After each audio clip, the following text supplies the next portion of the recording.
Today we join hands with our community leaders, residents from the community, and people involved with Seymour Perkins Save His Home.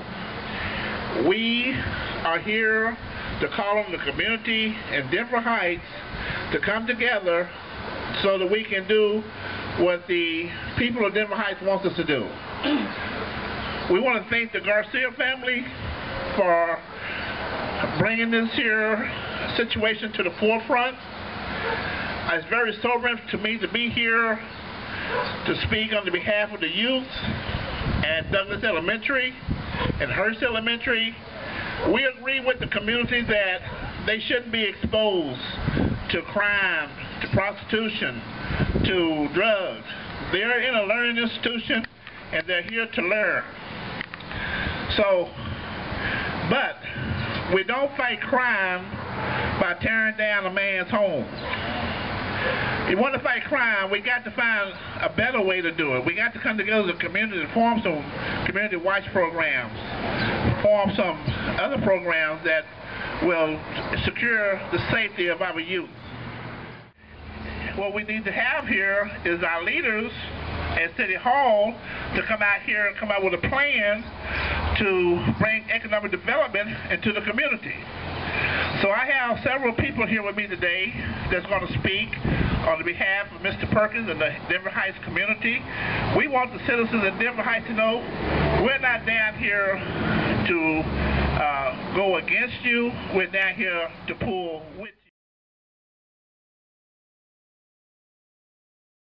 First of all, I'm not convinced that we resolve poverty issues by tearing a man's home down.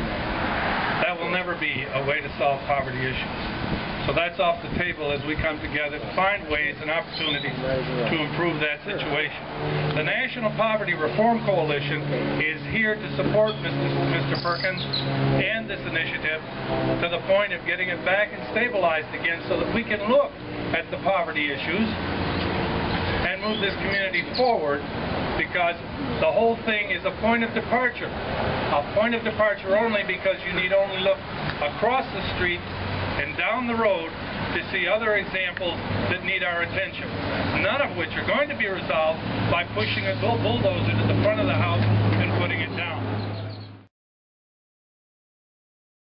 I want to be known as a world-class city.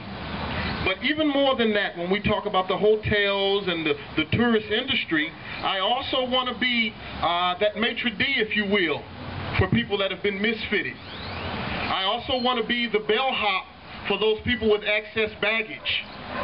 Sometimes we can help somebody else. And in this community, we failed each other a little bit. How did we fail each other a little bit? Because we've let this opportunity pass us by. But it's not too late. We can still get involved. We don't have to risk life and limb in front of a bulldozer to protect one individual. Matter of fact, I want to thank the current for bringing this to our attention, because this challenge is what we're going to be defined by.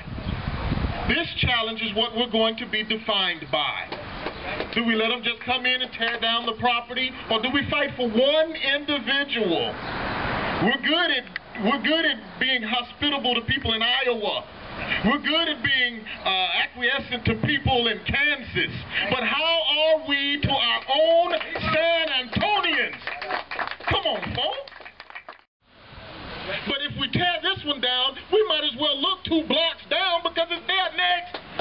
This is simple, ladies and gentlemen. This is simple. If we are courageous enough, we can go on ahead and address this issue right here, right now. We don't have to be afraid to deal with this.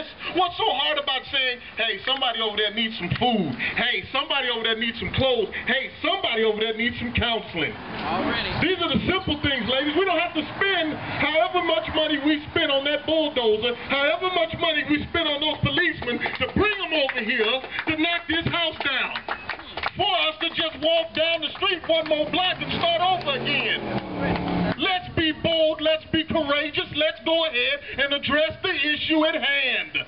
I don't want to be known as the San Antonian that treats people outside of my city better than I treat the people that's in my city. Come Come on, ladies and gentlemen. I'm a San Antonian. Can you say the same? I'm a San Antonian. What are you? I'm a San Antonian. There we go. Thank you. Yeah. Thank you, Ryan. Very well put. Very well put.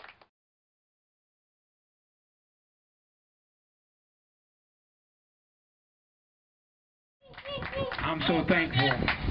I'm so thankful that all of you are here. I do have to say this. I believe that this is the first breakthrough for Denver Heights. I believe this.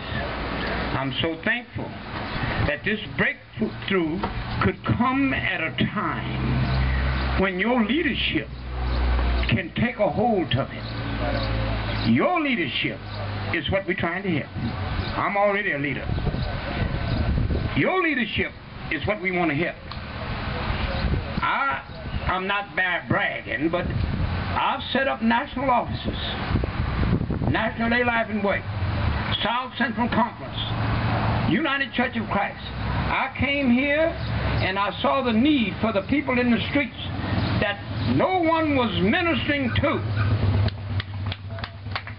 If you get a grant to minister to these people here that didn't know their mamas and daddies and out here in the street, it didn't go to them. They came here. If you had 96 point pure dope in these streets, you still got it here. What am I proud of today? The breakthrough that you gave. I'm looking at a leadership for a town that could be better than any town in the world. San Antonio! San Antonio is the only town that got history back in the 1700s with missions. At the time that they first came here, I have did my homework. San Antonio could build an underground city here. Nobody want to hear about that. But you can, a model city. You have everything you need in San Antonio. But then you got one little, now I'm going to shut up. You got one little thing that bothered you. You utilize your leadership to come into a community and work for the good as a sufficiency. To Seymour Perkins, that wasn't enough. If you're going to utilize your good for sufficiency, Seymour Perkins is utilizing his virtue for sufficiency. What do I mean by that? Just to be good and run somebody off the street because they happen to be prostitutes or dope addicts, that was a good for sufficiency for the community. What about 20 years from today? What are these people going to do about here that's on drugs? What are they going to do? If you got the grandmother, the mother, the daughter, all on drugs, they going to school, who is going to help them?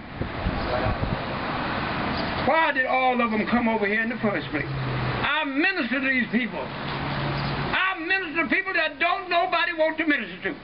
If I would give you some of these cases, you'd be crying for weeks for people right here that don't know their mamas and daddies. I had to go back and tell them that the brother went with your wife to get you, that's why they don't like you. I had to go back and tell them how many times the people raped them. They are here for help. And I'm proud that you got this breakthrough. We needed leadership. We don't need to march no more. We don't need to march no more. Just go down in the community. Know these people that you're living with. We all have problems. These people, parents here, some of them on dope, they go to school. Get with them to work with them. You're a great town. Great community. Great community. If you don't believe it, go read the people in the cemetery and see what they did. That's all right. All right. That's Mr. Perkins.